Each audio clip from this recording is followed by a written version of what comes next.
Well, I'll tell you what really stood out to me today, and it's been something that I've made points on in the past.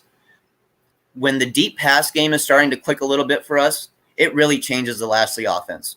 And it's not even just TVD having to connect on all these passes. It's the mere threat of having it happen. Mm-hmm. That change, Chavez can speak on that. That changes how defenses line up. It changes how they operate, wanting to go either run in or be on their back heels. Mm-hmm. I think that I just didn't want it to be understated, I guess, that this deep pass game is so crucial. Was there anything about the deep pass game that stood out to you guys today? Joe, you want to take this one? Well, I think it's confidence, man. It's play calling and confidence. I mean, I would be interested to know how healthy De'Aaron King was, in the first few games before he hurt his shoulder. Because it did not look like play calling showed much confidence in his ability, right? Like, he had training wheels on it, at least from the way it looked, and he also didn't look as good as last year. So, Rhett Lashley, it seems like he's finally starting to dig into the playbook a little bit, starting to get creative, starting to be a little more aggressive. And I don't know, man. Like, I don't know if that's on Lashley. I don't know if that's on Manny Diaz. I don't know if that's on, maybe stuff we're not seeing in practice on Greentree. I don't. Chavez, you could probably comment on how that process works in terms of how practice affects what's called in the game. But it's just kind of weird, man. Like, it looked like there was a different playbook today than the last few weeks. That's what I was saying, man. Yeah, and another thing we have to think about is the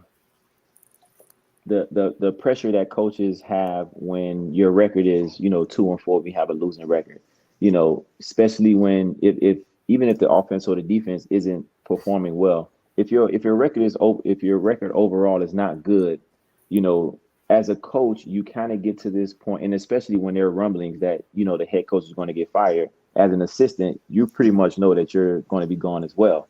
So it's kind of like, at this point for last year, it's like, well, what do I have to lose? Yeah. Like, let's throw it all out there. Let's throw everything against the wall and see if it sticks, But I think they definitely have to open up the deep pass game because, for defenses, it changes everything for us. If I'm a corner or a safety, if I'm a corner, I used to line up at 6 yards. I might want to line up at 8 now. If I'm a safety, I used to line up at 10. I might want to line up at 12 to 15. So again, if I'm at 15 yards as opposed to 10, you hand the ball off. I got 5 yards I got to make up before I get into the mix. Yep. So it plays into everything, man. Even if you pick one play here or there during the game where you just tell Tyler Van Dyke, hey, look, this guy's going to run deep.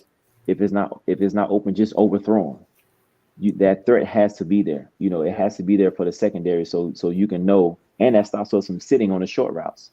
But that threat has to be there. You have to create that thought in my mind that he might go deep on this one, because if not, then I'm just going to start sitting on routes. Chavez, as you being a former college football player, I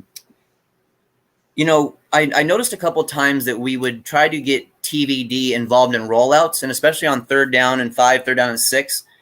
Does that make it a lot easier on the defense when they cut off half of the field, basically, and run to just one side? Or does it actually – is there things they can do that really, really throw you off? Now, the only thing – it makes it easier for the defense because, like you said, it cuts off half the field. So now we're just flowing. Yep. And, the rule number 1 for quarterbacks is don't throw back against your body. Yep. So, 99% of the time he's not going to throw backside. So you're just going to flow to the side that he's rolling. Now, what usually happens is they'll try to get one of those guys in the flats, like a rub route. So that's usually the toughest thing. And you see that every week with every team who runs a rollout. They try to get that guy in the flats for like a 3rd and short. But if you have a defense prepare for that and you pass that off, then it just becomes like a scramble drill. As long as your DNs keep contained and you plaster to your guy in the secondary, your safeties are flowing over the top, then it kind of helps. So again, that's a third and short type of play. And if they don't have anything right now on the immediate rollout, then after that, it's just kind of like a free for all. Jordan, I got a question for you about TVD specifically here. Okay. What do you think about his legs? Were you caught by surprise to see that he was a little more athletic? And one thing I guess I'll make a point on too is it wasn't just the fact that he was more athletic than I thought he was. He made smart runs. He made smart decisions. That's what stood out to me. Yeah, he's kind of sneaky. And I think there's a few things for that. One, like he's tall. He kind of looks like a giraffe when he's back there. And he's also kind of thick too. Like he doesn't look like an athlete, right? I mean, he's kind of lurpy and thick. And then, but I agree, he's a smart ball carrier. He's shown to make good reads when he decides to tuck it and run. And I think that's actually the biggest part of being a mobile quarterback is knowing when to tuck it and run.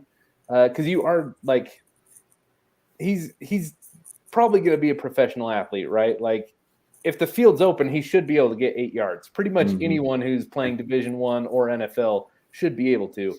It's just, I guess, doing it and then making the right read. So, I think he's a little bit sneaky. I'm really happy with his legs so far. Chavez, what do you think? And then it's not just TVD taking off for positive yards on his feet. It's what he does behind the line of scrimmage as well. Do you see anything you appreciated there with his legs? Yeah, like I said earlier, man, I think he scrambled out of a few sacks, honestly. I think he scrambled out of a few sacks. He kept the play alive. And another one of the things I really like is, when he scrambled and he didn't see anything, just throw the ball away. A lot of young players, they don't do that. They run out of bounds and they'll take a 3-yard loss. So they'll try to take a hit that's unnecessary. So again, him being mobile, of course, like Jordan said, sneaky mobile. I think it's a great thing, man. We always talked about De'Aaron King and his ability to go the distance. But with the Tyler Van Dyke, I'm not sure he can make it the distance. But again, if you can scramble out of a few sacks, man, you can keep the play alive. I think it's a great thing. So it's a great asset for him. There was something that happened in this game today, and it happened multiple times, not consistently for us. But what I saw was actual discipline at times. Did you guys actually see some discipline from this team? I saw it on defense a couple times, actually. Yeah. It's kind of mind-blowing to me because it's been the exact opposite lately. I'm not sure how they got that figured out. Chavez, is that something that get worked out in practice, even after a bad performance?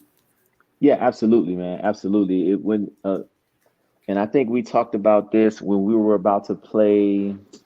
Was it Central Connecticut? Yeah. Or something like, yeah. So I was saying that, when you go into games like that, that you're much more talented than the other team. So that week of practice, what you need to focus on is the details, and discipline is in the details. So that's absolutely something you can work on. Like you said, man, I really saw, especially in the run game, it looked like guys were keeping contained. There were a bunch of hats to the football. There were missed tackles here and there, but there were 2 and 3 guys right behind them. The freshman kid, I love him, man, Kitchens. I think it was like a 4th and 8. They ran the out and they caught it, and he made the tackle. That was huge. Amazing. That was huge. And again, open field tackling, that's football 1-on-1. If you can make those tackles, that's what makes great defenses. So he made the tackle that needed to be made, and we made the stop, man. And that, of course, it wasn't at the end of the game where everybody can say, well, that was the game-winning play, but it kept us in position to win the game.